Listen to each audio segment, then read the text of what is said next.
correspond pas exactement à ce qui est nécessaire pour vous faire évoluer.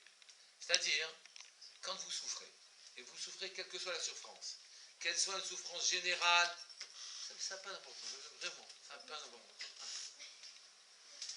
Oui, vous souffrez. Prenons les choses prosaïquement. Oui, vous souffrez, vous voulez vous marier avec quelqu'un et l'autre il ne veut pas. Vous voulez avoir un enfant et l'autre il ne veut pas. Vous voulez gagner de l'argent, il ne veut pas. Votre parent ne vous comprend pas, votre ami ne vous comprend pas, ami IE vous comprend pas, ami I vous comprend pas. Les péripéties normales, la vie normale. Vous avez une vie normale et vous dites, je ne sais pas pourquoi ça m'arrive à moi.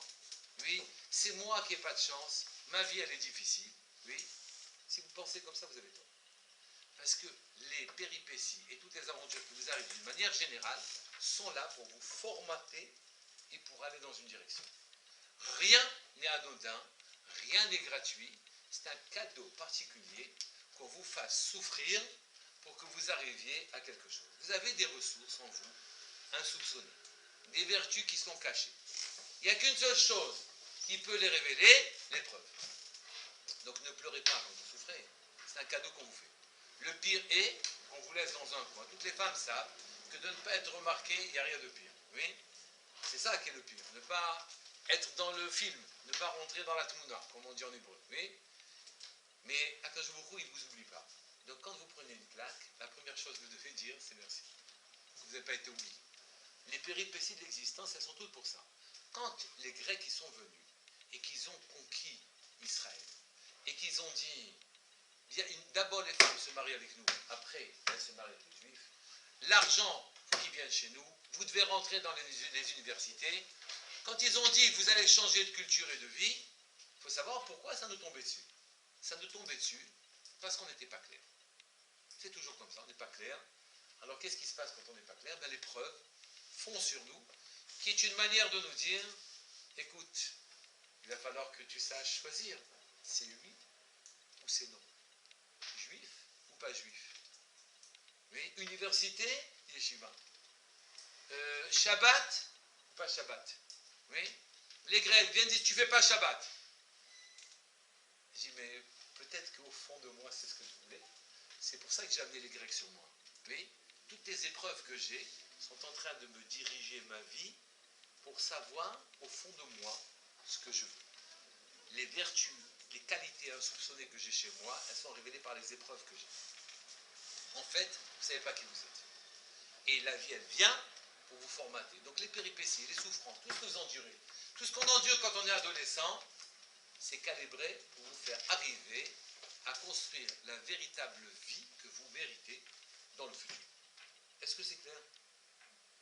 Viennent les grandes épreuves, les guerres, viennent les épreuves provoquées par des peuples, les attentats, les terrorismes, d'une manière générale, et ça vous conduit là où ça doit vous conduire, de la manière dont vous réagissez. On vous oblige à prendre une route, et cette route, c'est la vôtre. Quand vous refusez, vous souffrez, c'est gentil. Quand vous refusez de prendre votre route, on vous fait souffrir de manière à ce que vous preniez de force le chemin qui est le vôtre dans la vie. Je vous ai dit dans le titre de cette conférence, c'est marqué que les Grecs ont dit aux Juifs, toutes les xérotes, tout ce qu'ils ont mis sur eux comme interdiction, tout ce qu'ils nous ont oppressés se résume à un mot. Ils ont dit aux Juifs, écrivez sur la corne du taureau que vous n'avez plus de part dans le Dieu d'Israël. Je répète, il a dit écrivez, les Grecs ont dit vous devez écrire sur la corne des taureaux, la corne du taureau, vous devez écrire que vous n'avez plus part dans le Dieu d'Israël. Pourquoi le taureau? Qu'est-ce que ça veut dire on n'a plus part dans le Dieu d'Israël? Ça veut dire on n'a plus part, on n'a jamais eu part. Est-ce qu'on n'a rien à voir avec le Dieu d'Israël d'une manière générale? Qu'est-ce que ça veut dire vous n'avez plus part? Ça veut dire on a eu part et maintenant on n'a plus part. Qu'est-ce que ça veut dire? Qu'est-ce qu'ils veulent les Grecs ici? Et puis des idées biscornues comme ça, hein, étonnantes que les Grecs ils ont. Les Grecs ils étaient comme le tigre. Ils avaient de leur culture la hardiesse, la violence du tigre. Ils avaient la puissance sans se soucier de logique ni rien du tout. Vous savez que tous nos défauts, oui, nos ennemis ne les ont pas. voir quel défaut on a, regardez chez les autres. Oui. Les autres, ils se font tuer au nom de Allah Akbar. Oui. Nous, on ne se fait pas tuer. C'est ça le problème, justement. On n'accepte pas nos idéaux comme étant dignes d'être défendus. Et alors on vous montre qu'est-ce que c'est en face de vous. Quelqu'un qui a un idéal et qui se donnerait sa vie pour ça. Et tout est comme ça. Toutes les péripéties de l'existence, c'est pour vous amener là où vous devez aller. Sans exception. Aussi bien pour les particuliers, pour le peuple en général. Donc je répète, les Grecs, on résume toutes les oppressions de la Grèce par les mots « écrivez sur la corne du taureau, vous n'avez plus de part dans le Dieu d'Israël ». Pourquoi sur la corne du taureau? C'est quoi cette histoire de taureau? Chachami m'explique que Akadosh Baruch Hu s'est plaint à Moshe Rabbeinu. Il lui a dit à Moshe, toi tu ne comprends pas ce qu'ils ont dans la tête. Mais moi je te dis ce qu'ils ont dans la tête. Ils sont en train de négliger Tétramoulin, les quatre animaux qu'il y a sous le trône divin. Sous le trône divin, il y a le siège de Dieu, c'est figuratif, hein, le siège de Dieu en haut, Dieu s'appuie sur le monde, il y a quatre figures sous son siège. Il y a la figure d'un homme, la figure d'un lion, la figure d'un taureau, la figure d'un aigle, oui, qui sont en quelque sorte les têtes de file de tout le monde entier. Dans les oiseaux, chez les oiseaux, c'est l'aigle, chez les animaux sauvages, c'est le lion, chez les animaux domestiques, c'est le taureau qui a la puissance, et chez les hommes, c'est l'homme qui est là. Cette figure de l'homme qui était sous le trône divin, on dit que c'est la figure de Yaakov Avinu. Yaakov Avinu, c'était le plus grand, le plus beau de tous les Avot, oui, et il avait tout réuni en lui, toutes les qualités étaient réunies en lui. C'est pour ça que quand dans le rêve de l'échelle, quand il s'est déplacé, il a quitté Beersheba, il a vu une échelle Yaakov dans son rêve, et on dit que les anges y montaient et ils descendaient. Ils montaient et descendaient. On aurait dû dire, ils descendent et ils montent. D'abord les anges qui sont en haut, d'abord ils descendent, après ils montent. Qu'est-ce que ça veut dire ils montaient et ils descendaient? C'est qu'ils descendaient, ils voyaient Yaakov en bas, et ils remontaient vérifier sur le trône divin si l'image de l'homme qui était gravée sur le trône divin, c'était celle de Yaakov ou non. L'homme accompli, celui qu'on doit copier. Et donc, il y a quatre puissances, oui, qui dirigent le monde, le lion, le taureau, l'aigle et l'homme. Oui. C'est quoi le taureau? Et c'est quoi le lion? C'est quoi le taureau? C'est quoi le lion? On dit, à propos de Akadosh Baruch Hu, que là, il a une main droite et une main gauche. Il repousse de la main gauche et il attire de la main droite. C'est quoi la main droite? C'est quoi la main gauche de Dieu? La main droite de Dieu, c'est les forces naturelles. C'est les forces surnaturelles, pardon, c'est les miracles. La main gauche de Dieu, c'est les forces naturelles. Vous avez tout ce qui fait notre monde à nous. Tout ce qui est notre manière de voir le monde tel qu'il est. C'est tout le fonctionnement logique que nous avons se résume dans un fonctionnement qu'on appelle la nature. Hateva, la nature. C'est les mêmes Hateva, c'est la même gematria que Elohim. Elohim ou Hateva, la nature, et donc la logique de la nature, le fonctionnement, tout ce que les scientifiques y font, d'une manière générale, c'est la nature, c'est un fonctionnement. Il y a ça, c'est le fonctionnement de la main gauche, donc il y a un autre fonctionnement de la main droite. C'est quoi le fonctionnement de la main droite? C'est que quand Akadosh Baruch Hu il a envie, il vient, il fait un miracle, il met entre parenthèses des lois naturelles. Et les lois naturelles ne régissent plus le monde, et maintenant il n'y a que des lois surnaturelles.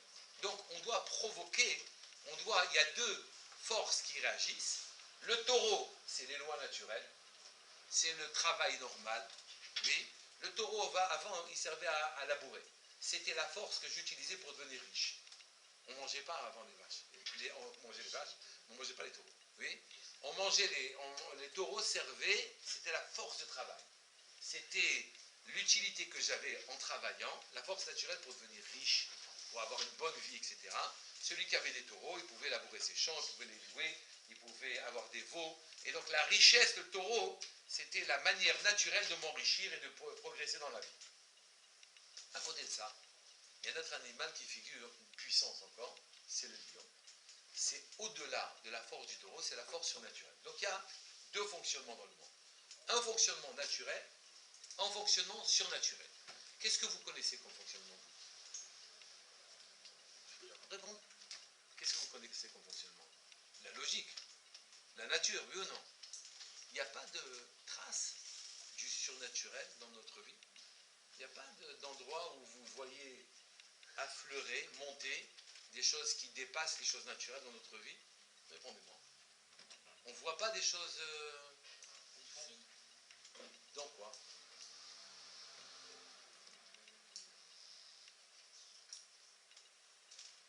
On en voit tous les jours. Dites-moi des exemples. Dans les films. Dans la vie, pas dans les films. Ça fait qu'on se réveille tout le matin. C'est vrai. D'abord, vous avez le plus simple, la vie, une naissance. Oui. D'un seul coup, il y a un corps qui se forme, et il y a une vitalité qui rentre dans ce corps, on ne sait pas d'où elle vient, et l'enfant est vite. Mais il y en a des dizaines. Par exemple, même si c'est naturel, une personne, elle dit, je veux ça, et j'aime pas ça. Tout ça lui vient, j'aime ça, j'aime pas ça.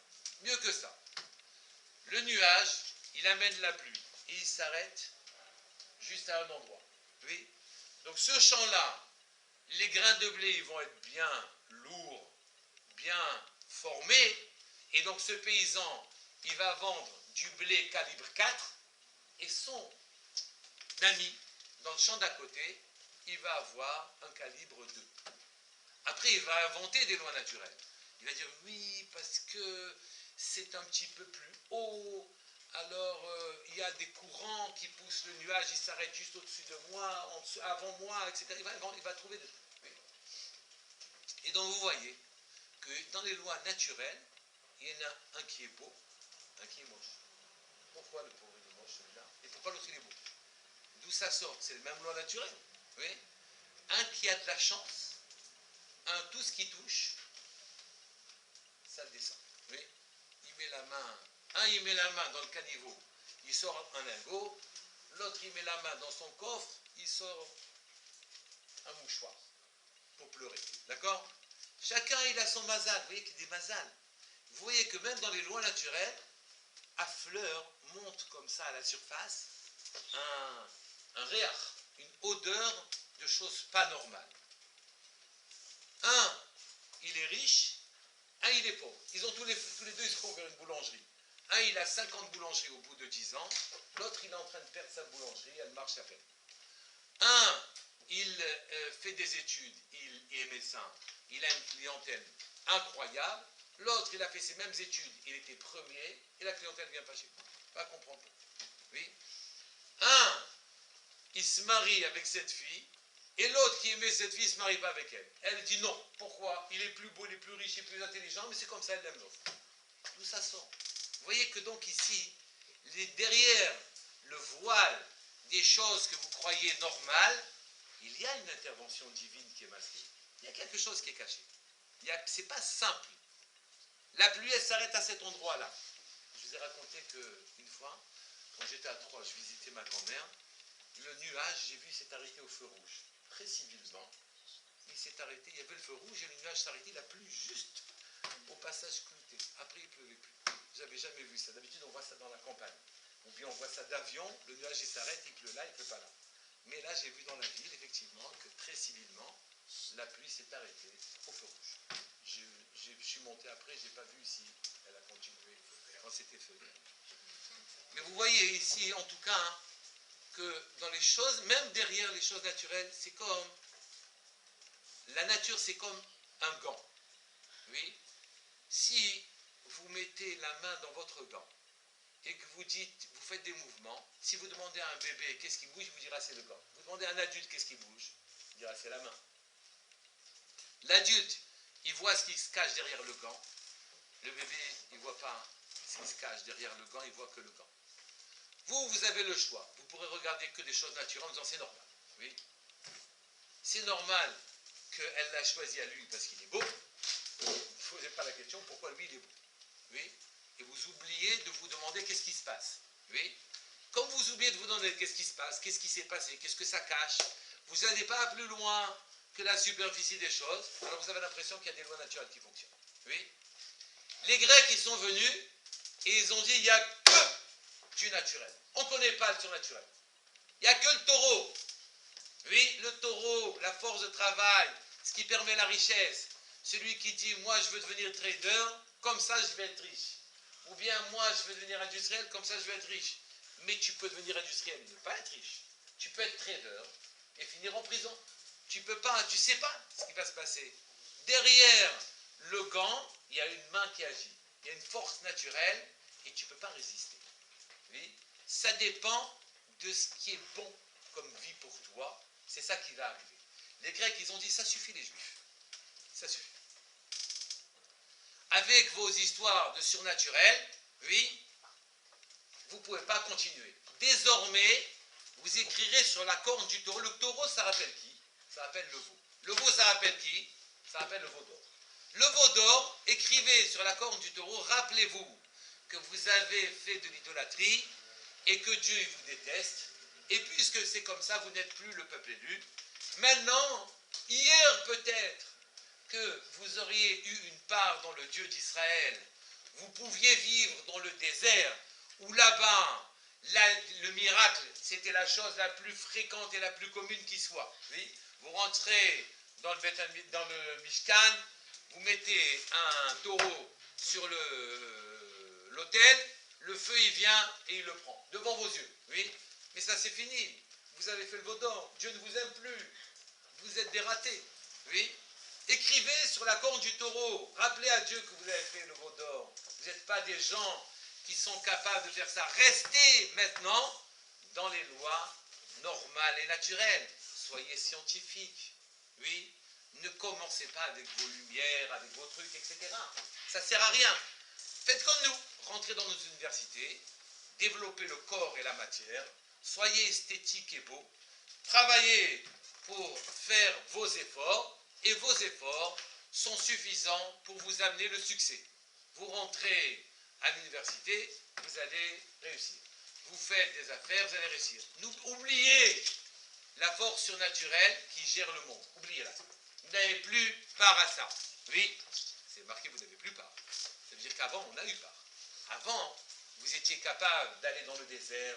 Avant, vous étiez capable de marcher dans le surnaturel, d'amener des miracles. La mer, elle s'ouvre devant vous. Tous les peuples plient le genou devant vous. Vous démontez au Sinaï, vous avez un spectacle inouï et grandiose.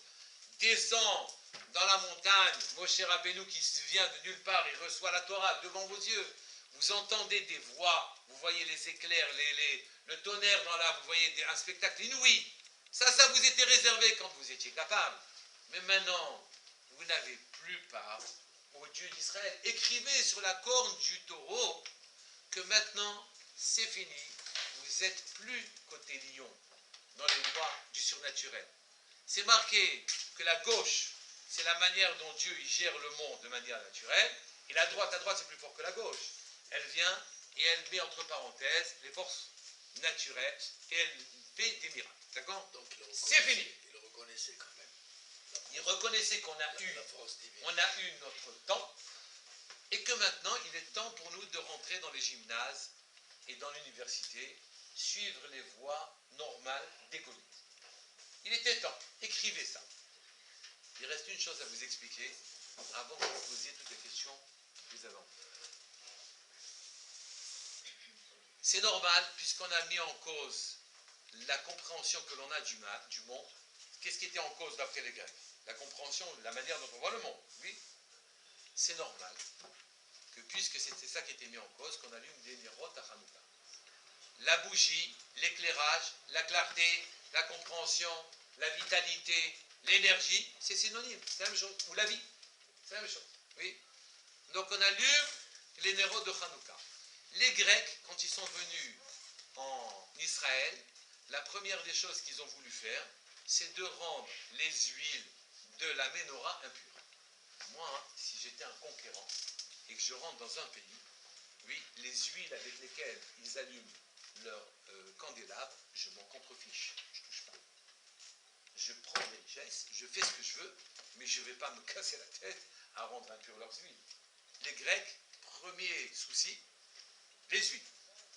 Les Juifs, ils ont fait une guerre terrible contre les Grecs. Cette guerre terrible contre les Grecs, ils étaient à quelques dizaines, ils se sont battus contre une centaine de milliers d'hommes. Et ils ont gagné. Et quand on vous parle du miracle de Hanouka, vous croyez qu'on vous parle du miracle de la guerre qu'on a gagnée? Pas du tout. On parle du miracle de Hanouka, que dès qu'ils ont gagné les Grecs, ils se sont précipités pour aller chercher une fiole d'huile pure. Or, il n'y avait même pas besoin d'une fiole d'huile pure. Il y avait besoin d'une fiole d'huile, même impure. Ils étaient tous impurs. Mais ils voulaient que la clarté de la menorah soit une clarté parfaite, une clarté pure. Pourquoi? Pourquoi ils ont cherché ça? Quelqu'un peut me dire ce que c'est la menorah? Pourquoi on allume une menorah dans le Beth Amikdash? À quoi ça rime cette lumière dans le Beth Amikdash? Est-ce que Dieu a besoin d'une lumière dans sa demeure? Il a besoin d'éclairage. C'est symbolique. Hein? Symbolique. Symbolique, je comprends pas ce que ça veut dire. Moi j'ai besoin pratique. Est-ce que Dieu a besoin d'allumer une lumière dans le Beth Amikdash? Pourquoi il nous a ordonné? C'est quoi? Ça rime à quoi? Une lumière dans le sanctuaire. Hein? Que? Il va nous faire faire le miracle des 8 jours. Oui, mais quand on a eu la mitzvah de l'allumer, il n'y avait même pas l'idée qu'on allait avoir un problème comme celui-là. Donc pourquoi dans la demeure de Dieu il faut une lumière? C'est lui la lumière du monde. Pourquoi il faut une lumière? Pour représenter. Pourquoi une lumière? Parce que quand les gens ils sont cachés, ils ont l'impression qu'on les voit pas, ils font tout ce qu'ils veulent, alors que s'il y a de la lumière, ils ont l'impression qu'on les voit, ils ont l'impression qu'on les voit. C'est bien. Il y a plus que ça. C'est bien. C'est bien. Qu'est-ce qu'il y a besoin d'une lumière dans la demeure divine? Pourquoi une lumière? Qui est le symbole d'Israël, attention, hein, le symbole d'Israël devant la Knesset, la Menorah. Quand on parle des Juifs, la Menorah. Vous allez à Rome, sur l'arc de Titus, j'ai vu la Menorah, etc. Ça montre qu'ils l'ont prise. Oui. Pourquoi il y a besoin d'une Menorah dans la demeure divine? Qu'est-ce qu'il y a besoin d'éclairer? En vérité, Moshe Rabbeinu s'est posé la question, il s'est dit, je ne comprends pas la Menorah. Je ne la comprends pas, je ne comprends pas ce que c'est que la Menorah. Et on se demande, mais Moshe Rabbeinu ne comprend pas quelque chose, ça rime à quoi? Il a dit, Moshe Rabbeinu dit, je ne comprends pas. Comment de la matière peut devenir de l'énergie? Comment de la matière elle peut devenir de la lumière? Si les hommes, ils sont de chair et de sang et d'os, à quoi ça rime de croire qu'un homme, il est capable d'amener de la lumière dans le monde? Et la Menorah, elle amène la vie dans le monde. Regardez, la Menorah, elle a combien de branches? Elle a 7 branches. Combien de jours dans la semaine? 7 jours. Depuis le début que le monde il est monde, on fait 7 jours. Premier, deuxième, troisième, quatrième, jusqu'au 7e. Mais des fois les jours ils sont fructueux, des fois les jours ils sont pas fructueux. Des fois les jours ils sont riches, des fois les jours ils sont problématiques. Oui? Qu'est-ce qui amène de la vie au jour de la semaine? Oui? Qu'est-ce qui amène que les choses vivent et fonctionnent dans la semaine? Donc il y a quelque chose au-dessus de notre semaine. C'est la lumière, la Torah, l'énergie, la vie. Un homme qui est vivant, il bouge, il parle, il pense. Un homme qui est mort, il lui ressemble comme de gouttes. Une seconde après, quand il soit mort, il le ressemble, il pèse le même poids. Oui? Il pèse le même poids. Mais il y a une différence entre un mort et un vivant. Il y a quelque chose qui est dans ce corps-là qui fonctionne. Mettez dans vos jours de semaine de la vie, la réussite, la tzlacha, la puissance, la vitalité.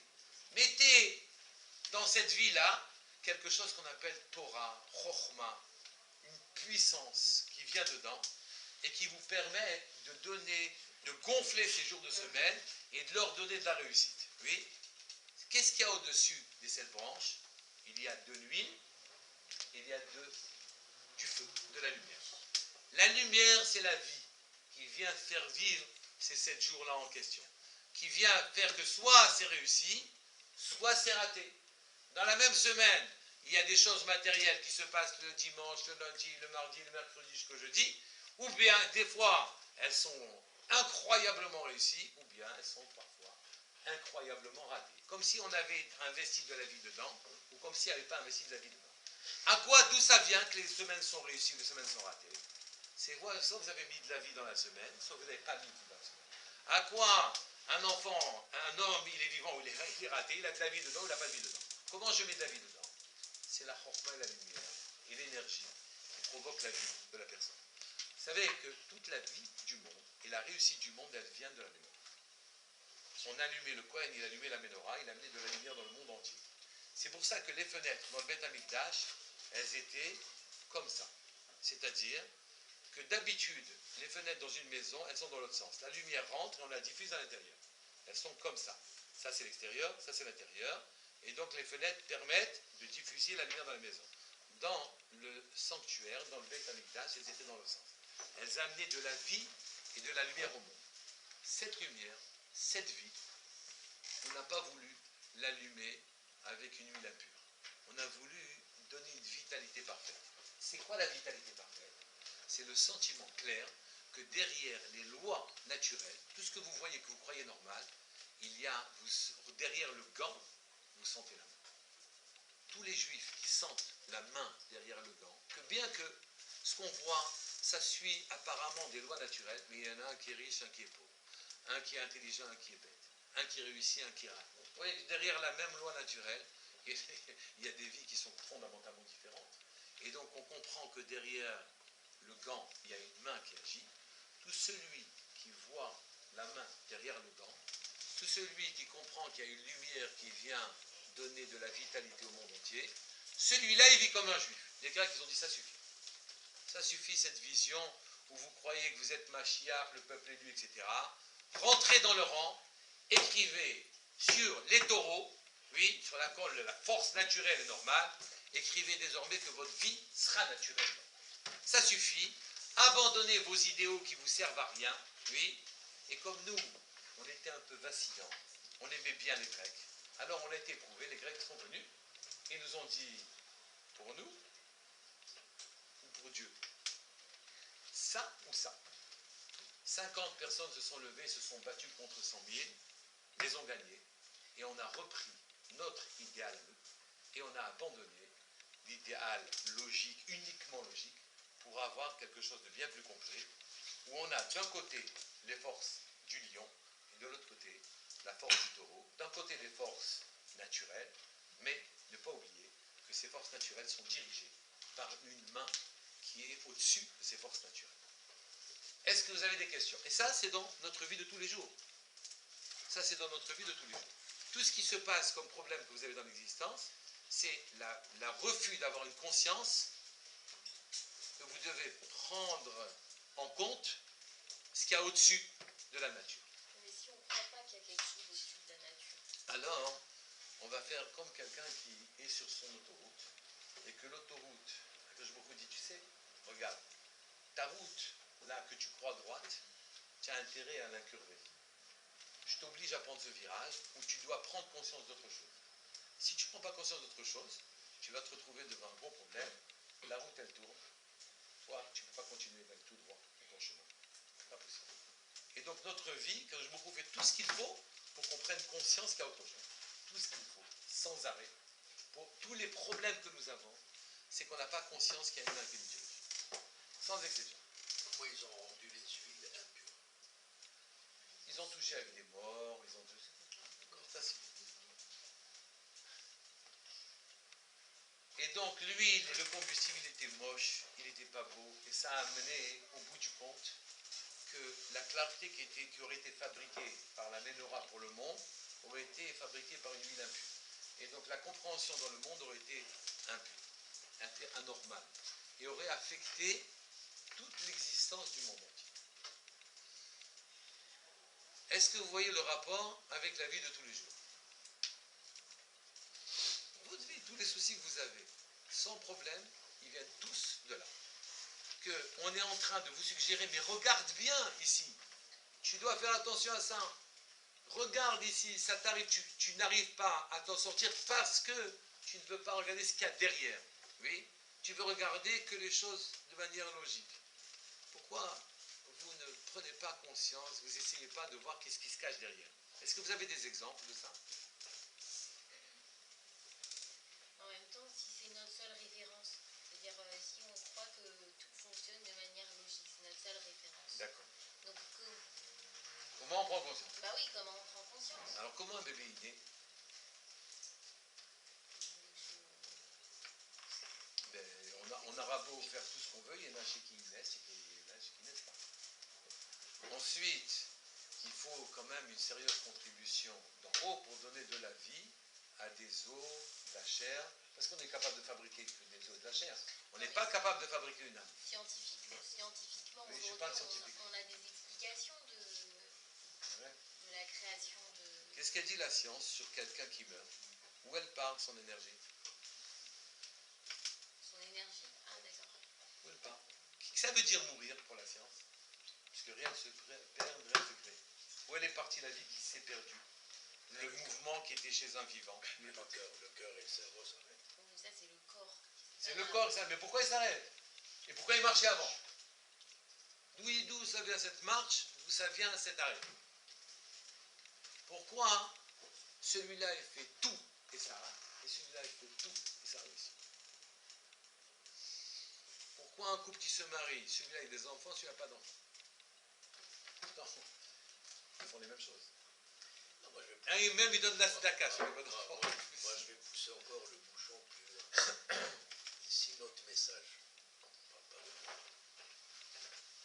Il est tellement beau, universel, il a toute l'énergie. Il est toute la au-dessus lumière. de Attendez, l'universel. il y a tout ça. Combien on est dans le monde? Pourquoi on n'a pas atteint le 1% de l'humanité avec ce message? Ah, mais l'humanité n'est pas intéressée par votre message. L'humanité, elle est intéressée par vivre naturellement, elle veut maîtriser. Moi, je veux de l'argent et je maîtrise. Moi, je veux asservir des peuples et je maîtrise. Moi, je veux aller en Amérique, je fais partie du peuple qui dirige, etc. Les gens, ils veulent maîtriser leur vie. Ils ne maîtrisent rien du tout. Ils vont mourir, de toute façon. Mais ils auront un rêve de vie pendant X temps. Ils auront cru qu'ils ont maîtrisé leur vie pendant X temps. Mais ils n'ont rien dans les vies. Ça va disparaître. Parce que historiquement, je dis encore, là, je fais l'avocat du diable, Ouais. le monde avait encore besoin d'inventer d'autres religions. Ça veut dire la vôtre ne nous intéresse pas. Ouais.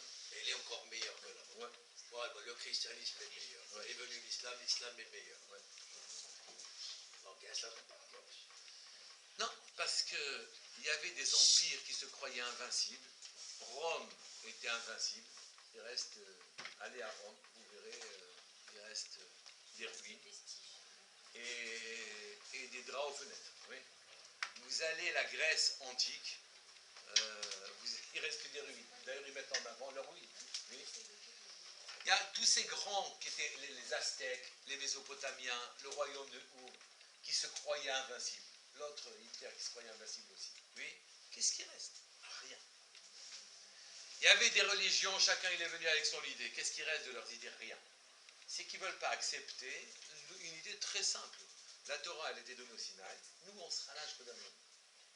Mais il y a chez les Goïms des tentatives sans arrêt de trouver d'autres voies pour expliquer la totalité du monde et des événements. C'est des tentatives d'explication. Comme on passe de la théorie de la relativité restreinte à la théorie de la relativité générale. Comme on passait Copernic avant, sur les trucs, chaque chose, il y a des... Petit à petit, on essaye de donner quelque... Surtout, la différence entre eux et nous, elle est très simple. Elle n'est pas compliquée. Nous, c'est nous qui changeons. Et eux, ils veulent rester scientifiques et profiter du monde sans changer. C'est ça la différence. La seule différence pour laquelle les gens ne veulent pas accepter de spiritualité, parce que ça implique qu'ils ne sont pas maîtres de eux, un changement dans eux-mêmes. Ça, ils ne veulent pas. Ils veulent bien être scientifiques et ils maîtrisent la matière, médecins et ils maîtrisent leur maladie, économistes et ils maîtrisent leur argent. Ils veulent maîtriser, ils ne veulent surtout pas que ça les impacte à eux. Ils ne veulent pas. Ils utilisent la science en dehors de eux. Nous, la science, elle n'est pas en dehors de nous. Elle est dans nous. C'est on grandit et on comprend. On grandit et on comprend. Pas je comprends et je fais. Je comprends et je fais, mais moi je ne change pas. Aristote, il était l'homme le plus intelligent de l'époque, de son époque à lui. Ils l'ont retrouvé, je crois, dans un tonneau complètement sous avec des femmes. Ils lui ont dit, mais c'est toi le Aristote, le grand Aristote, et regarde dans quel état tu es. Il dit, écoute, moi, à l'université, je suis Aristote, et moi, après, je fais ce que je veux. Donc on voit que leur compréhension ne les touche pas, ne les change pas, et c'est ça qu'ils veulent. Ils ne veulent pas être touchés. Nous, non, ça ne nous gêne pas. Nous, on change. Et c'est ça qu'on appelle faire tchouva. Voilà. Nous, on fait tchouva. Avant, j'étais comme ça, maintenant, j'étais comme ça. Avant, je comprenais comme ça, maintenant, je comprends. Donc en fait, quand on ne croit pas qu'il y a un Dieu sur Terre, c'est parce qu'on n'a pas envie de changer. Mais évidemment. Évidemment. On n'a pas du tout envie de changer. Ça implique un changement des habitudes, etc. Et donc, toutes les résistances que l'on a à penser que le monde, il est régi par des forces autres que les nôtres, toutes ces résistances sont parce qu'on n'a pas envie de changer. On est bien.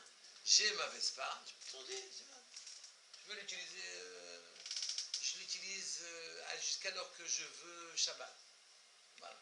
J'ai pas envie de mettre une plata pendant Shabbat, ça me convient pas. Qui c'est qui a dit qu'il fallait mettre une plata? C'est les rabbins, ils exagèrent, c'est pas marqué dans la Torah. D'ailleurs, le reste de la Torah, tu n'écoutes pas non plus. Mais là, c'est les rabbins que tu n'écoutes pas, donc ça fait rien, tu peux te permettre. Et tout est comme ça, on ne veut pas bouger. Mais quand vous ne voulez pas bouger, la vie, elle va vous conduire à des endroits, dans des carrefours, où on dit tu bouges pas. Et de nouveau carrefour, tu bouges pas. Et ainsi de suite. Sans arrêt, la vie vous amènera dans des endroits où, parce que vous êtes bon, et que le fond de vous-même, il est très bon, elle vous contraindra à des choix qui, si vous prenez le bon chemin, vous allez comprendre de plus en plus de choses profondes. Si vous prenez le mauvais chemin, le carrefour d'après, une nouvelle claque, on dit allez, tu comprends ou tu comprends pas? Et c'est ça toute la vie. Les coups, ils viennent pour ça. Vous avez pris des coups que vous ne comprenez pas. Vous avez le droit de poser des questions. Vous avez le droit de poser des questions. Non, mais il y a des grands rabbins déjà qui sont très rares, mais qui sont morts. Ah, mais tout le monde meurt, d'ailleurs. Ouais, À de rares exceptions près, 11 en tout le monde meurt. Et la mort n'est pas, c'est pas une punition, c'est une réalité. Akadosh Baruch Hu a fait le monde de telle sorte que si on vivait éternellement, je ne suis pas sûr que le grand sadique serait resté grand sadique s'il vivait éternellement. Et donc il meurt de manière à garder son compte en banque plein. Toutes les mitzvot qu'il fait, il ne les quitte pas. Maintenant, pourquoi ils sont malades, les grands sadikim? Parce qu'Akadosh Baruch Hu les amène pour tirer de eux la plus grande chose. Même dans des dispositions difficiles, ils sont capables de faire des choses incroyables. Pour tirer de la personne, pour tirer de l'huile de l'olive, qu'est-ce qu'on fait? On la presse. On l'écrase, on la presse, oui, et ça donne de l'huile. Et l'huile, ça permet d'amener l'énergie, la vie, le feu, la compréhension, la clarté. Donc il n'y a pas moyen de ne pas être pressé. Les gens, ils sont durs, ils ne veulent pas comprendre. Tous les soucis que vous avez, sans exception, c'est que vous découvriez quelque chose derrière ce souci. Mais combien de fois vous avez refusé de comprendre qu'est-ce qui se passait derrière? Des centaines de fois, non? Alors pourquoi de la façon où Dieu nous met des obstacles, il ne nous met pas des situations où on est bien justement pour... Ben, si je suis bien, je bouge. Réponds-moi. Des fois non, mais s'il y a un grand miracle, on va bouger. Si on devait faire des miracles pour que les gens bougent, il y aurait que des miracles dans le monde, hein, parce que les gens ne bougent pas. Il n'y aurait plus de loi naturelle du tout. Alors, pourquoi il ne le fait pas gagner au loto pour aider, pourquoi il ne le fait pas gagner au loto pour aider les yeshivot? Mais parce qu'il Pour aider les yeshivot. Hein. Il n'aiderait pas les yeshivot.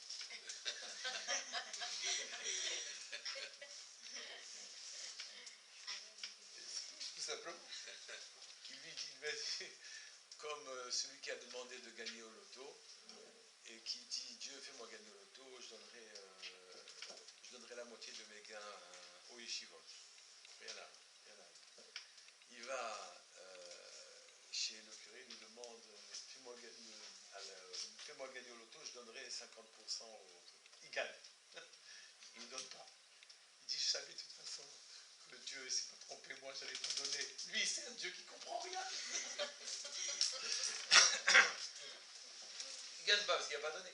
Ou bien, il ne gagne pas parce que s'il donnait, ça ne lui ferait pas comprendre bien les choses. Ça ne le construirait pas comme il faut. Peut-être que même il donnerait, mais que ça ne le construirait pas comme il faut. Il est constamment en train de chercher la meilleure courbe pour nous. Comment, dans quelle situation on va le mieux comprendre les choses qui sont cachées. Mais pourquoi l'épreuve? Est-ce qu'il n'y a pas autre chose? Il n'y a pas d'autre chose que l'épreuve. Il n'y a pas autre chose. Il n'y a pas. Personne, nous les juifs, oui, tant qu'on n'a pas mis la tête complètement en bas, on comprend. Oui, c'est la vérité, non? Donc ça veut dire que quand on a une période calme dans notre vie, c'est pas bien. Exactement. Sachez qu'une période calme, c'est comme si Dieu l'avait dit à celui-là, j'en ai marre. C'est comme un enfant qu'on n'entend plus. Il y a quelque chose qui se passe. C'est pas une période. Voilà. Il dit, c'est comme si Dieu disait, bon, celui-là, ça y est, je veux plus. Je peux en parler. Voilà. Et c'est pour ça qu'on dit que si dans une semaine, vous n'avez pas eu d'ennui, oui, vous devez vous poser des questions. Il faut des ennuis dans une semaine chez vous. Oui, comme c'est marqué, dans un livre que vous lisez tous les jours, c'est marqué ou Mishpatim Bal Yedam. Et les jugements, il n'a pas fait connaître au peuple de la terre. Il n'a pas fait connaître au peuple de la terre les jugements. On dit quoi les jugements? Il n'a pas fait connaître au peuple de la terre. Tous les juristes, les tribunaux sont pleins de juristes très compétents. Pour quelle raison tu dis qu'il n'a pas fait connaître les jugements? On dit non. Il n'a pas fait connaître ces jugements permanents par lesquels passent les juifs. Sans arrêt, qui permettent aux juifs de se sauver. Et c'est quoi? C'est que constamment, je vous les empoisonne, les embête, jusqu'à temps qu'ils comprennent que Dieu il existe, qu'il est là, qu'il faut tenir compte de lui. Et il les embête tout le temps. Alors on dit, celui qui pendant une semaine, il n'a pas eu un inconvénient, il doit se poser de sérieuses questions, de savoir qu'est-ce qu'on veut de lui désormais. Mais les Chachamim corrigent, un inconvénient c'est quoi? C'est même si, où j'ai mis les clés. Il cherche, il ne trouve pas les clés, elles sont là. Cet inconvénient et ce souci, ça s'appelle qu'il a eu un problème dans la semaine. Oui? Mais son problème dans la semaine, c'est pas normal. On ne peut pas vivre. J'ai une question sur Hanouka. Oui? Est-ce que vous avez des questions sur Hanouka ou sur le reste? Donc en fait, quand on allume la Hanouka dans nos maisons, Oui. même si on ne croit pas trop en Dieu, Oui. je pousse un peu jusqu'au bout. Donc est-ce qu'on a quand même le mérite d'avoir allumé, même si on n'est pas certain qu'il est au-dessus de notre tête? Ça, si on le fait par automatisme ou par tradition, parce qu'on est juif, on nous a dit qu'on était juif et qu'il fallait l'allumer. Bien sûr. On a quand même le mérite de... Mais c'est pas que le mérite. On a plus que le mérite. On a même qu'on va voir plus clair les choses. En allumant la Hanouka. C'est-à-dire, puisqu'on a amené de la lumière dans le monde, dans l'obscurité du monde, on a amené de la lumière, même si je crois en rien, cette lumière va m'éclairer. Et donc je verrai, j'ai la chance à ce moment-là de voir mieux les choses que je ne les voyais pas avant. Donc on a intérêt réellement à allumer une lumière de Hanouka. Mieux que ça, on a intérêt à rester devant et à les regarder pendant une demi-heure. Et si on est sûr et certain qu'il n'existe pas, est-ce Oui. qu'on a quand même un mérite d'allumer les bougies Mais si vous voulez, quand un gosse il vient et lui dit, tu sais, papa, je suis blanc. Tu le regardes, le gosse il est brun. Oui, il dit non, je suis blanc. Prouve-moi que je suis blanc. Mais je vois que tu es. Il dit, moi je vois que je suis blanc. Oui. Si le gosse il est dead comme ça, qu'est-ce que vous voulez qu'on fasse? Il dit, il n'existe pas Dieu, il n'existe pas Dieu. Dieu, ça ne lui change rien du tout qu'on lui dise qu'il n'existe pas. Vous comprenez? Lui, le bonhomme, il est bouché. Il ne se pose pas les 1000 questions qu'il n'arrive pas à résoudre si jamais il ne se dit pas qu'il y a quelque chose. Il ne se les pose pas. Il dit, ça fait, c'est comme ça, je suis blanc. Oui. Maintenant, il ferait les mitzvot. Les mitzvot sont autant de tremplins qui lui permettent de réaménager sa compréhension. Ner mitzvah vetora or. Je fais une mitzvah, ça amène de la lumière dans ma vie, c'est une petite luminion qui me permet de voir les choses différemment. Bien sûr que quand je fais les mitzvot c'est des gestes significatifs qui viennent vraiment éclairer les choses. Donc je fais des choses, même si je les fais pas au nom du ciel, je l'ai fait au nom de l'habitude, au nom de faire plaisir à mon père ou à ma mère, au nom de on ne sait jamais, d'accord? Au nom de ce que vous voulez. Vous voyez? La lumière, quand elle est allumée, vous allumez une allumette dans une cave, un petit peu de lumière, ça chasse beaucoup d'obscurité, vous commencez à voir. Pourtant, qu'est-ce que c'est? Une allumette. Ça ne dure pas longtemps, mais vous voyez plus clair. Vous faites une mitzvah, une seconde, vous voyez plus clair. Après, comme vous n'avez pas envie de bouger, vous recommencez à être pris par les bêtises. Mais dans ce moment-là, on voit plus clair. Et de lumière en lumière, on devient plus intelligent. Et plus on avance en âge, et plus la vie est compliquée, et plus on est obligé d'expliquer des choses complexes qu'on n'arrive pas à percevoir autrement, que même quand on est intelligent, on est obligé de les ranger dans des choses. Il y a une main derrière le gant. Ce n'est pas le gant qui bouge, c'est la main. Il y a une main derrière le gant. Qu'est-ce qu'il y a encore des questions? Vous n'avez pas de questions? Vous n'êtes pas timide, non? Vous n'avez pas honte de... Il y a deux questions là. Il y a Samuel et Ethan. Alors, ça veut dire que quelqu'un qui allume, je vous ai dit, s'il allume pendant une seconde, il va être éclairé, mais après, il refera les petits trucs. Il ne peut pas ne plus en faire? Non, il peut ne plus en faire, ça dépend de nous, tout dépend de nous. Il y a un petit peu de clarté. Soit j'utilise en me souvenant que tout doit devenir clair, soit je dis non, je continue mes bêtises. Mais ça revient, une autre occasion survient. Il y a que je vous repropose un carrefour. Et généralement, il est très compétent. Il n'est pas que fort et vous oblige à faire ce que lui il veut. Il est en plus compétent, il est très intelligent. Et même, il est parfois plein d'humour. Et donc, il te fait voir quelque chose. Après, tu as le choix, tu fais ce que tu veux de ta vie. Tout le monde est libre. Tout le monde est libre tout le temps. Soit tu dis, bon, cette fois-ci j'ai compris. Soit tu dis, je n'ai pas compris. Bon, on attend le prochain carrefour, la prochaine claque, la prochaine épreuve, etc. Et là, on va être éclairé, mais on est tous comme ça. Il faut que vous compreniez que ne croyez pas qu'on devient un tzaddik, oui, ne croyez pas, sans passer par ces étapes-là. Quand les gens me disent, monsieur le Rav, vous ne pouvez pas comprendre parce que vous n'avez pas compris ces choses-là, etc. Mais je me marre, c'est une rigolade. Moi, une fois, j'ai vu un voleur, il y avait un homme d'affaires devant moi. Non, je ne vais pas raconter ça. Je vais raconter sur le Sanhédrin. Oui, Sanhédrin, c'était des gens qui parlaient toutes les langues du monde. Et ils étaient très intelligents et ils jugeaient n'importe où. Quand ils jugeaient un voleur, dans toutes les langues, ils les entendaient parler. Ils étaient capables de dire, ils étaient tellement intelligents qu'ils étaient capables de prouver de 200 manières que le cochon, d'après la Torah, il est caché. Vous voyez un petit peu la dimension. Ils étaient capables de dire à un voleur, mais mon pauvre ami, tu t'es très mal débrouillé, c'est pas comme ça qu'on fait.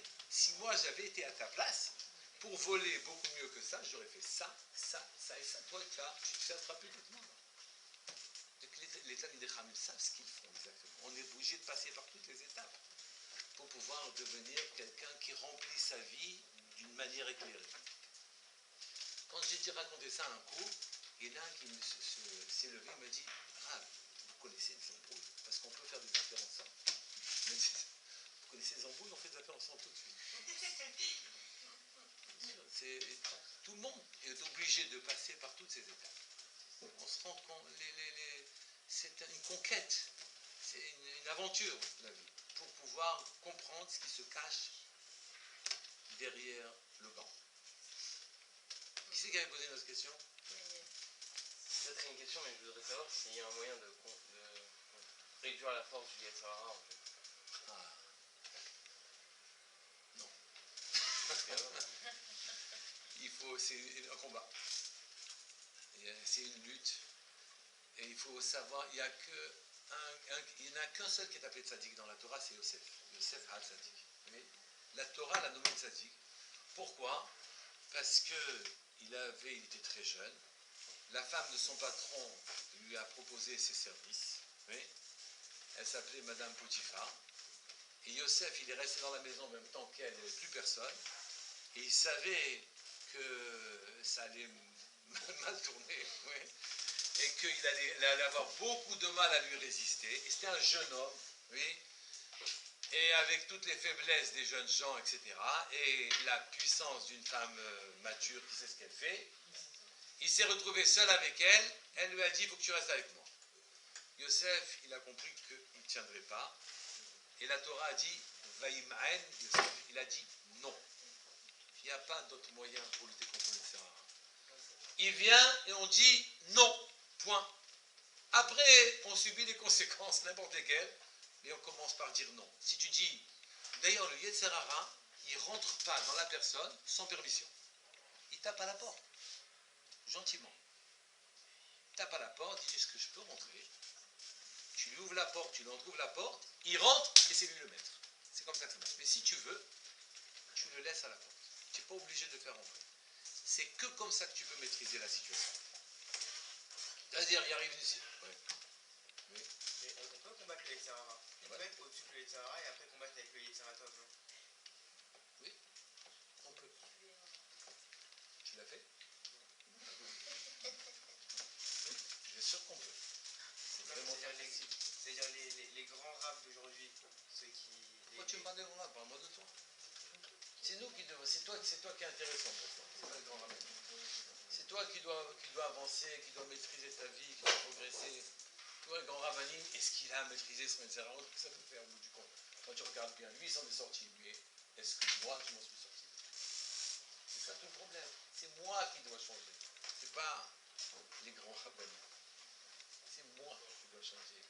Et toutes les aventures et les péripéties de ma vie sont là pour me faire changer. Et c'est pas facile. C'est pas facile. Qui c'est qui avait levé quelqu'un dans le besoin? J'ai vu une main qui s'est levée et qui s'est rabaissée. D'instinct, d'intuition. Qui c'est qui a levé la main maintenant et qui l'a rabaissée tout de suite, qui n'a pas osé poser la question? Hein? Plus de questions? Vous n'avez pas envie de savoir comment vous allez lutter contre vos etc. Vous n'avez pas envie de gagner? Vous n'avez pas envie de réussir? Qui a envie de perdre, c'est difficile. Hein? Qui a envie de perdre?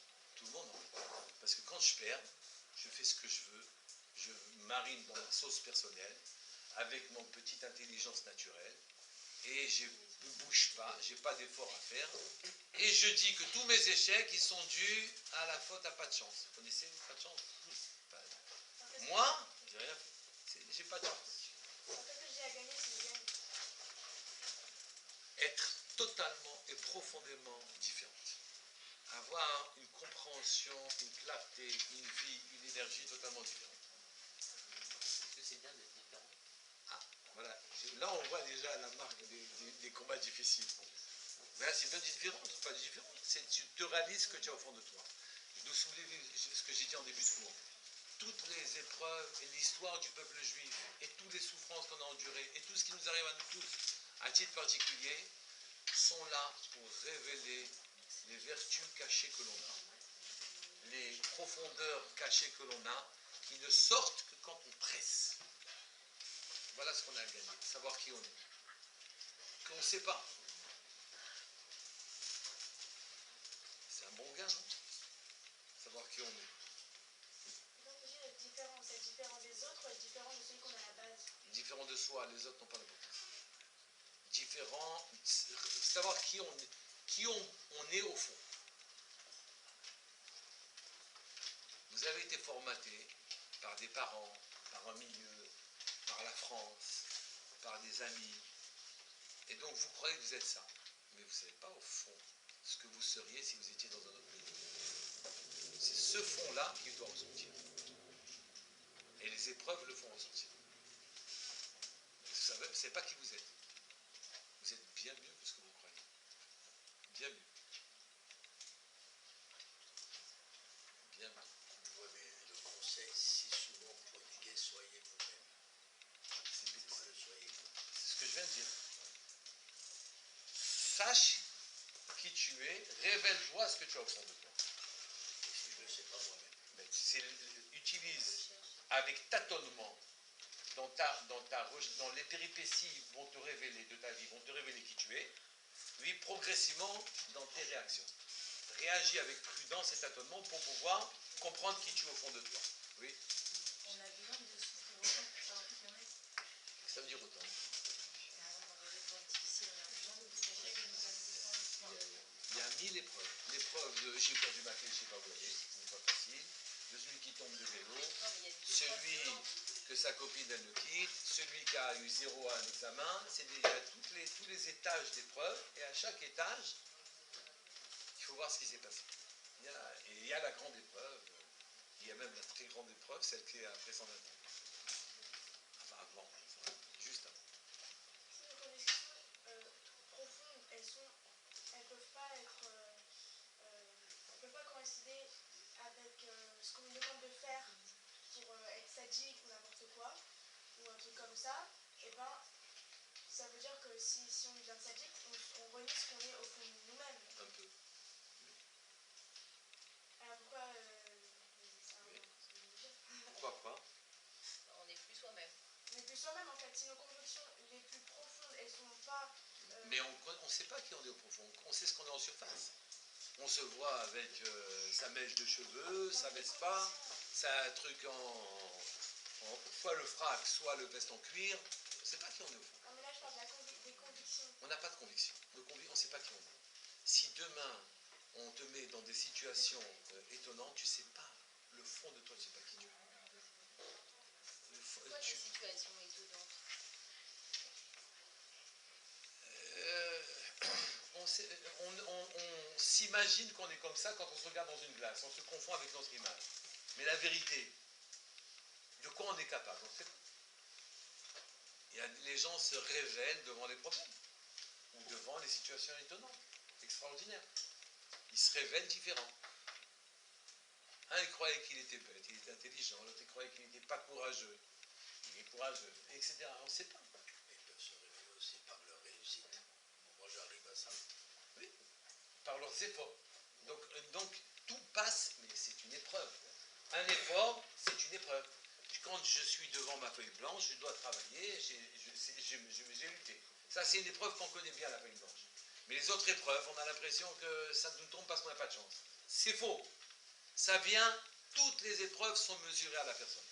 Il n'y a rien qui est fait au hasard. Tout est exactement visé pour une personne pour qu'elle progresse et qu'elle avance dans l'existence. Et donc, on doit accepter l'épreuve en se demandant qu'est-ce qu'on me veut ici? Qu'est-ce qu'on me veut?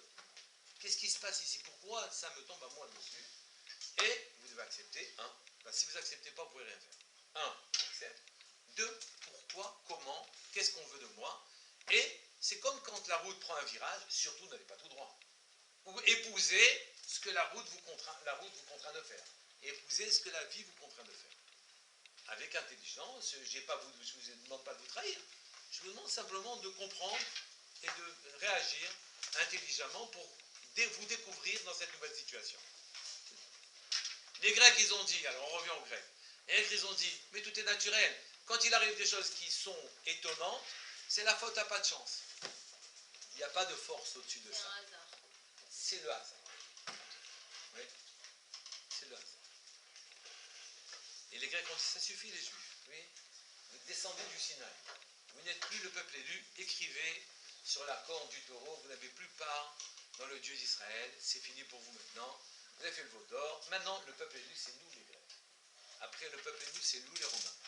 Après, le peuple élu, c'est nous les Arabes. Après, le peuple élu, c'est nous les ceci. Après, le peuple élu, c'est nous les cela. Sachez que vous resterez toujours le peuple élu jusqu'au dernier moment. Et Akash Boko est très embêté parce qu'on a tellement la nuque raide et qu'on ne veut tellement pas changer et qu'il est obligé de nous faire changer parce qu'il a promis de nous faire changer. Donc l'épreuve devient de plus en plus contraignante jusqu'à temps que vous baissez la nuque. Il n'y a pas de possibilité de faire autrement. Quand j'ai promis à quelqu'un de le faire changer, je le fais changer. Pas de possibilité. Quoi?